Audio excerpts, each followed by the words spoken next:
Ini adalah dunia di mana orang dapat membuat perjanjian dengan binatang suci.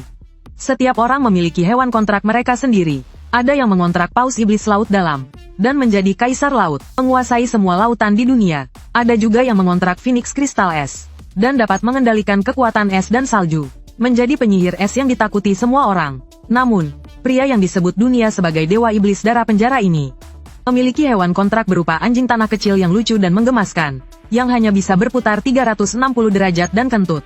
Ternyata, hari ini adalah hari ke-19 sejak dia bertransmigrasi ke dunia ini. Dan juga hari dia menjadi seorang kontraktor. Para siswa berdiskusi di sepanjang jalan, penuh harapan terhadap hewan kontrak mereka sendiri.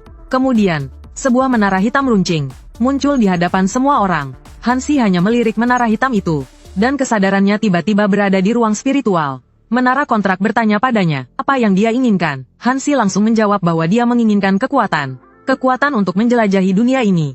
Begitu dia selesai berbicara, kesadarannya kembali ke dunia nyata. Suara desakan gurunya bergema di telinganya. Kemudian, Hansi bergerak memasuki menara kontrak. Sebuah susunan sihir tiba-tiba muncul di bawah kakinya.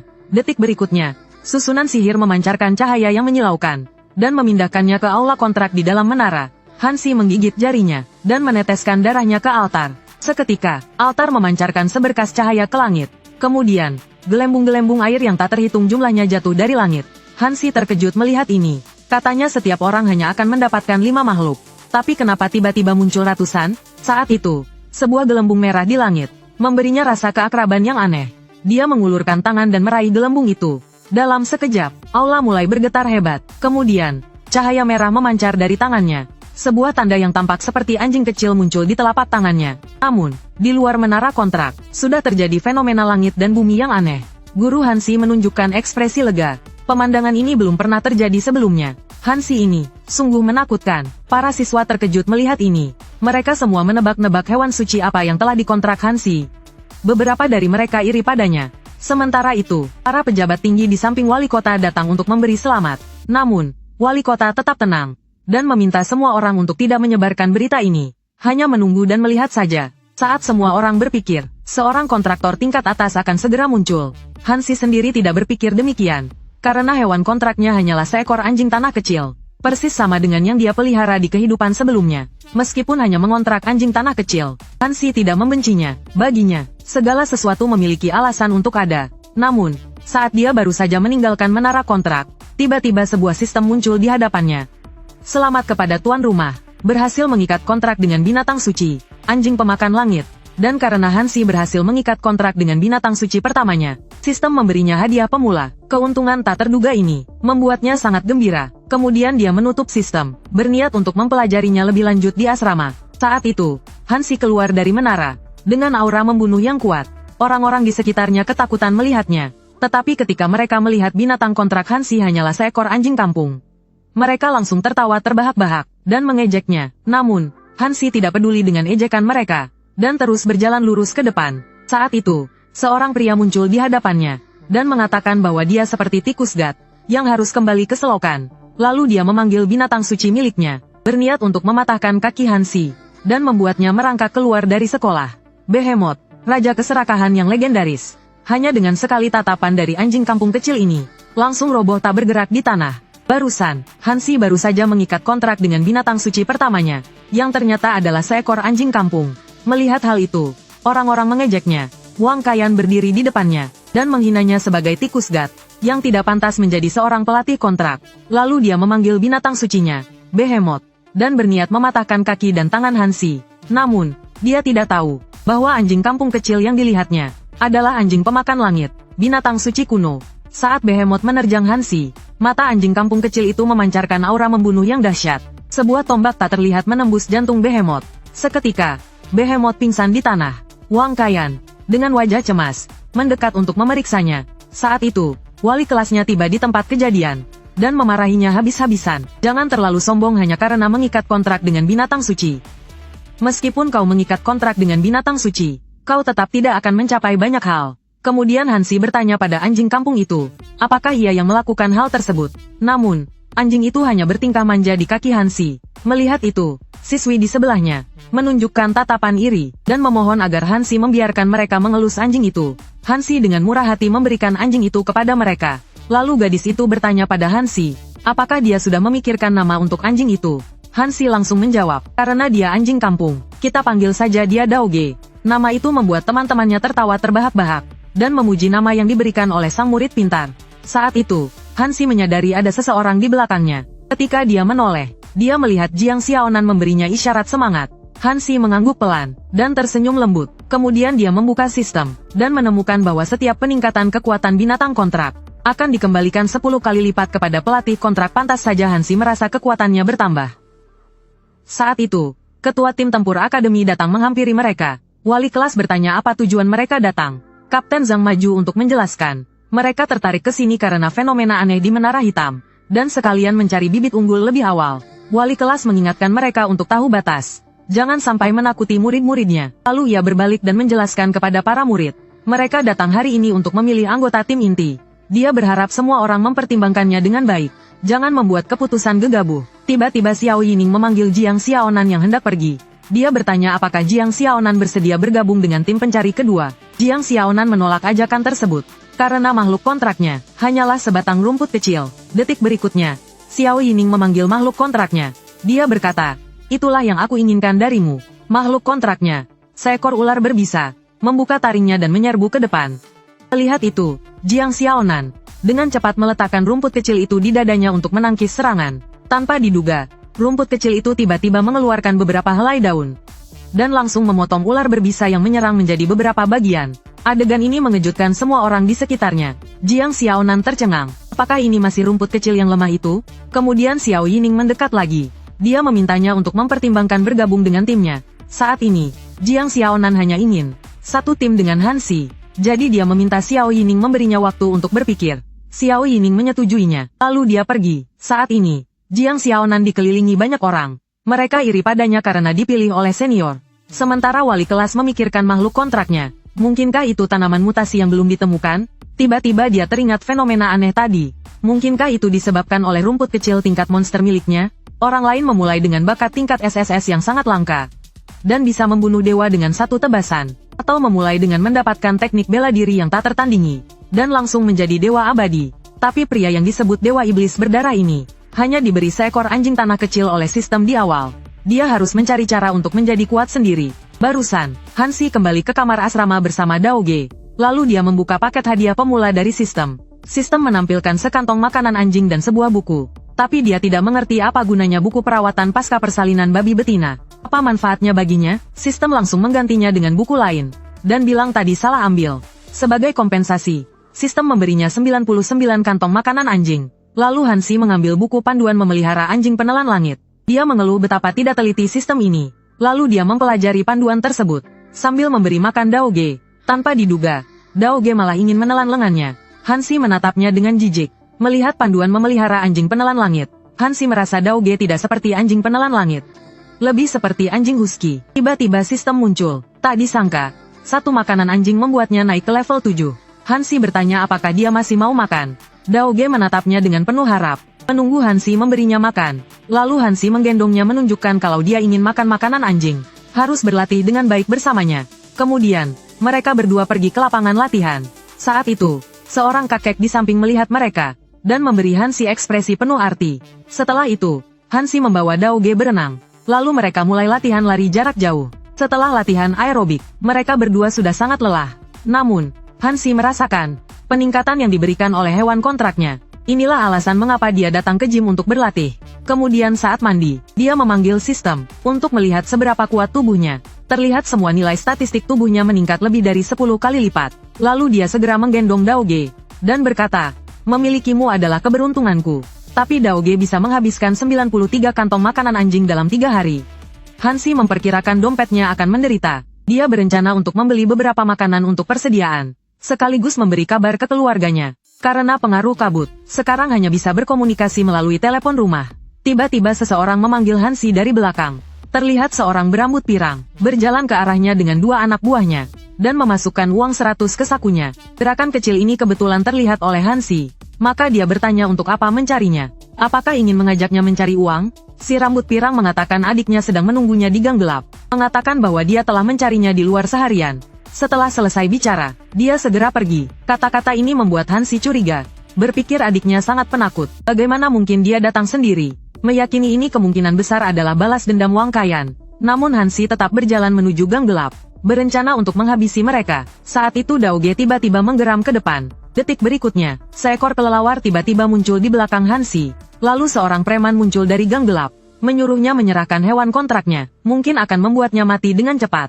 Tapi ketika preman itu menyadari hewan kontraknya adalah anjing lokal, dia merasa sedikit tidak berdaya, namun tetap memerintahkan hewan kontraknya untuk menghabisi mereka. Kemudian kelelawar Sonic mengeluarkan gelombang suara yang menusuk telinga, membuat Hansi merasa sakit kepala yang hebat.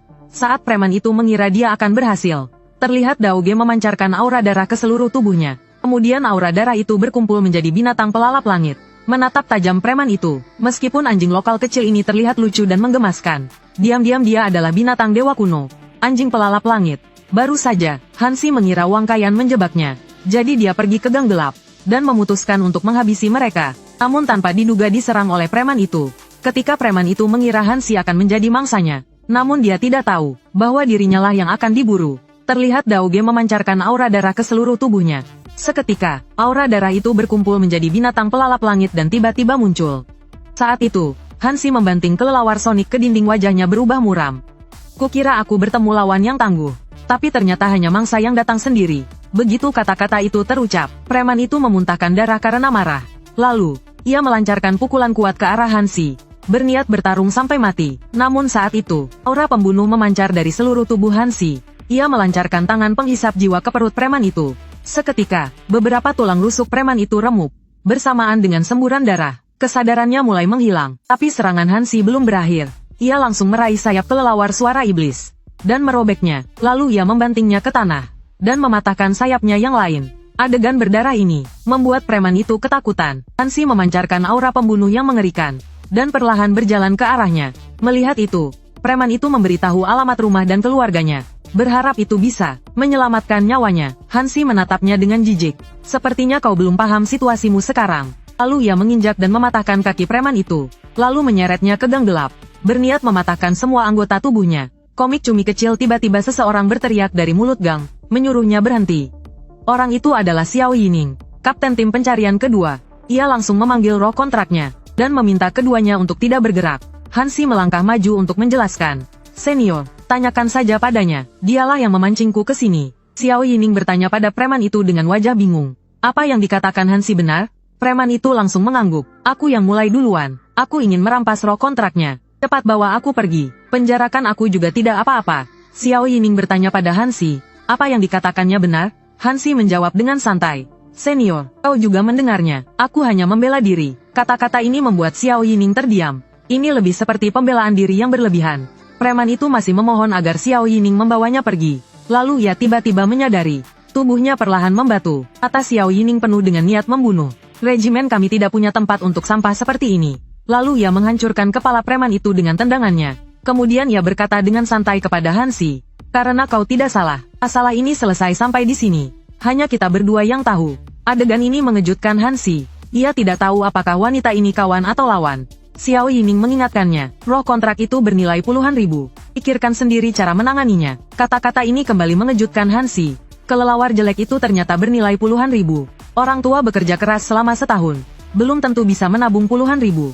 Sementara itu, Dao Ge melahap kelelawar itu. Hansi merasa putus asa. Dao Ge, kenapa kau makan semuanya? Namun, karena Dao Ge memakan kelelawar itu, ia merasakan kekuatannya meningkat. Tapi ia teringat puluhan ribu yang baru saja dimakan, dan memutuskan untuk menghajarnya nanti.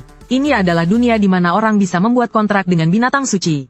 Untuk melawan invasi monster, orang-orang membuat kontrak dengan binatang suci. Untuk mendapatkan kekuatan mereka. Kemudian, untuk melawan monster dengan lebih baik, dibangunlah Akademi Binatang Suci. Jurusan tempur bertugas melawan monster. Jurusan penelitian bertugas meneliti biologi monster. Jurusan logistik bertugas menyediakan dukungan logistik. Dan hari ini adalah hari Hansi memilih jurusan. Saat ia membawa Dao Ge ke lapangan, teman-teman sekelasnya bergosip tentangnya, merasa ia terlihat lebih kuat, dan memancarkan aura pembunuh. Jika sebelumnya Hansi seperti tombak kayu berkarat, sekarang ia seperti tombak perak berkilau yang telah melewati banyak pertempuran. Saat Hansi melewati Wang Kaiyan, ia menatapnya tajam, mencurigai hubungannya dengan pemburu tadi malam. Dihadapkan dengan tatapan Hansi, Wang Kaiyan ketakutan hingga berkeringat dingin. Melihat Wang Kaiyan ketakutan, Hansi mencibir. Wali kelas naik ke panggung dan mengumumkan dimulainya pemilihan jurusan. Para siswa di bawah panggung menjadi bersemangat. Serentak meneriakkan usir monster. Jiang Xiaonan ditempatkan di jurusan tempur. Teman-teman sekelasnya menatapnya iri. Kemudian, Wang Kaiyan juga ditempatkan di jurusan tempur. Melihat Jiang Xiaonan di jurusan yang sama, ia menyapanya, tapi Jiang Xiaonan mengabaikannya. Akhirnya, Hansi ditempatkan di jurusan logistik. Orang-orang di sekitarnya mengejeknya. Inilah juara umum sastra yang berkontrak dengan anjing kampung. Tiba-tiba, wali kelas memanggilnya.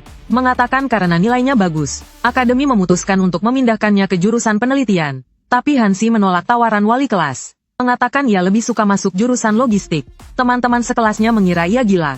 Melewatkan kesempatan bagus seperti itu. Wali kelas mendekatinya, meminta ia mempertimbangkannya kembali. Dengan kecerdasannya, ia lebih cocok untuk penelitian. Tapi Hansi tetap ingin masuk jurusan logistik. Karena ia tahu, hanya di jurusan logistik, ia bisa menemukan sumber daya untuk memelihara Daoge. Selama ada Daoge, meningkatkan kekuatan hanyalah masalah waktu. Tiba-tiba, seorang pria bersenjata lengkap berbicara, meminta semua siswa mengganti seragam dalam 1 menit. Siswa jurusan tempur mengenakan baju zirah keren. Hal ini membuat siswa jurusan logistik tidak senang. Kenapa seragam mereka begitu biasa? Melihat mereka malas, pria itu memutuskan memanggil binatang sucinya untuk mengintimidasi mereka. Seekor kera raksasa tiba-tiba muncul di lapangan, dan mengaum ke arah mereka. Raungan itu membuat sebagian besar siswa kehabisan napas.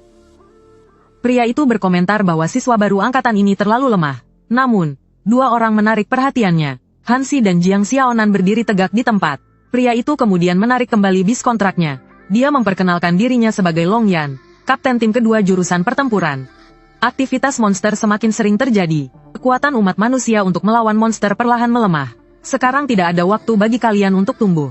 Dia kemudian menunjuk ke reruntuhan. Dia menyatakan bahwa ini adalah ujian pertama sekolah mereka. Ujian ini membuat para siswa sangat panik. Apakah ini berarti kita disuruh mati? Namun, Hansi sangat menantikan ujian ini. Ini adalah kesempatan yang baik baginya untuk meningkatkan kekuatannya. Pria itu dulunya adalah dewa iblis penjara darah yang dipuja banyak orang. Hanya dengan tatapan matanya yang haus darah, dia bisa membuat lawannya gentar. Namun, orang yang sehebat ini, 3 hari yang lalu masih mencuri makanan anjing. Barusan, Long Yan, kapten tim kedua jurusan pertempuran, mengumumkan bahwa untuk mempercepat pertumbuhan para siswa, mereka akan dikirim ke pinggiran kota untuk menangani monster. Ini akan menjadi ujian pertama mereka setelah masuk sekolah. Untuk menjamin keselamatan siswa, para ketua regu akan mengawasi ujian ini. Juga akan ada hadiah yang berlimpah. Long Yan kemudian mengumumkan bahwa ujian akan dilakukan dalam kelompok 3 orang. Para siswa diberi waktu 1 jam untuk membentuk kelompok. Begitu dia selesai berbicara, lapangan menjadi kacau. Wang Kaiyan ingin sekelompok dengan Jiang Xiaonan, tetapi ditolak mentah-mentah. Dengan hanya tersisa setengah jam sebelum ujian dimulai, Hansi berhasil menemukan 2 anggota tim.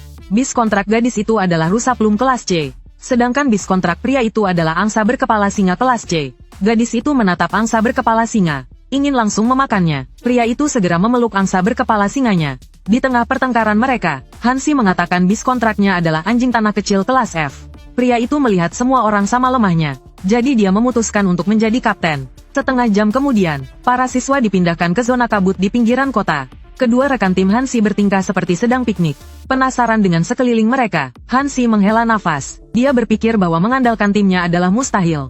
Jadi dia memutuskan untuk membiasakan diri dengan lingkungan sekitar. Sebelum ujian dimulai, wali kelas mengingatkan semua orang bahwa jika mereka berada dalam bahaya, mereka harus segera berteriak. Para ketua regu dan guru akan segera datang untuk menyelamatkan mereka.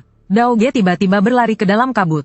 Hansi segera mengejarnya, tetapi ketika dia berlari ke dalam kabut, dia melihat 2 sosok kabut muncul di depan Daoge. Dia tersenyum. Karena sudah bertemu, aku akan mencoba menguji kemampuanku. Kedua ini terlihat cukup lemah. Detik berikutnya, anjing dan manusia itu menyerbu sosok kabut. Hansi menyerang dada sosok kabut dengan sikutan. Lalu dia mengulurkan tangan pencabut nyawa. 1 cakar langsung menembus dada sosok kabut 0,9 detik kemudian. Manusia kabut berjatuhan satu persatu. Tiba-tiba Hansi menyadari ada seseorang di belakangnya. Suara serak terdengar dari dalam kabut. Tenang, nak, aku datang untuk menjemputmu kembali. Ujian akan segera dimulai. Seorang pria tua muncul dari dalam kabut. Aku memperhatikanmu di ruang latihan terakhir kali. Kau anak yang rajin. Ujian itu membuat Hansi agak malu. Pria tua itu mengingatkannya, ujian belum dimulai. Membunuh makhluk kabut sekarang tidak akan memberimu poin reward. Tapi kau termasuk murid baru yang paling berani. Luangkan waktu untuk mengasah teknikmu. Mendapatkan poin akan jauh lebih mudah. Hansi dengan rendah hati bertanya kepada pria tua itu, untuk apa poin itu digunakan? Pria tua itu menyuruhnya untuk keluar bersamanya. Kapten Regu akan menjelaskannya kepadanya. Sementara itu, di reruntuhan, dua orang berpakaian hitam sedang merencanakan sesuatu. Bagaimana cara menyingkirkan orang-orang di akademi? Tapi mereka tidak boleh membunuh Hansi, melainkan mencoba membawanya ke sekte mereka.